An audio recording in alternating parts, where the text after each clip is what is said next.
आसुन आज आम कम तेल रे छोट छोट छुआ मान लगी गोटे हेल्दी रेसिपीटे बनामा आउटा छुआ मान देह लगी बहुत भल है।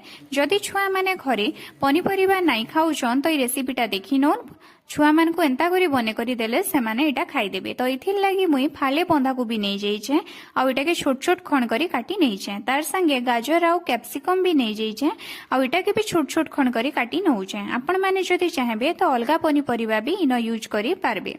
सब पनीपरिया के काटी कुटा सारला परे गुटे खुरी फेंती पनीपरिया सबू के पकई दे करी मुई भल भाबे धुई नौछे। पनीपरिया सबू के धुई सारला परे आमे गुटे पेस्टे बनामा। इथिर लगी मुई 2 घंटा आगरू 2 मुठा अरुआ चाउल आउ गुटे मुठा हरड डाली के बुतरे करी नहीं थिनी।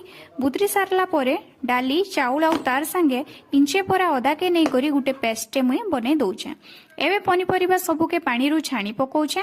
पानी रु छाणी सारला परे मुई पनीपरिया उपरे जेन पेस्ट बने करी रखी थिनी सेटा के पकई दामा।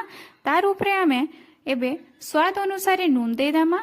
तार उपरे हल्दी गुण आउ मिर्ची गुण दे दामा आउ इटा के भल भाबे आमे चकटी नेमा।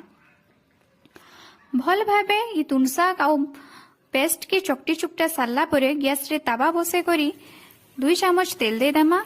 तेल गरम हैला परे तार उपरे एंता करी आमे ई पेस्ट के आमे थापी आनमा। इटार गुटे साइड हे गला परे आ गुटे साइड के उल्टे दामा। हां गैस रो फ्लेम के आपण सब बेले लो रे ही रखबे जार द्वारा कि पनीपरिया सब धीरे धीरे सीजबा आ कुडमुडिया हेबा।